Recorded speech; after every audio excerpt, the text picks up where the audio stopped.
Today I'm going to show you how to clean your receiver in the ear hearing aids. So you want to take it out of your charger, open your cleaning package, you should have a brush. You want to make sure that the two microphones here, that's where the sound goes in, you want to keep that free of any hair or debris.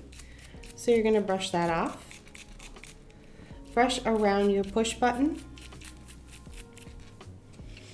on the bottom.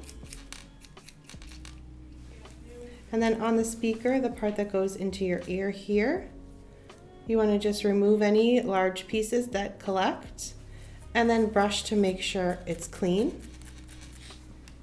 And then take out your cleaning cloth and you just want to rub the whole thing and get any dust or debris off of that. And then clean your charger as well.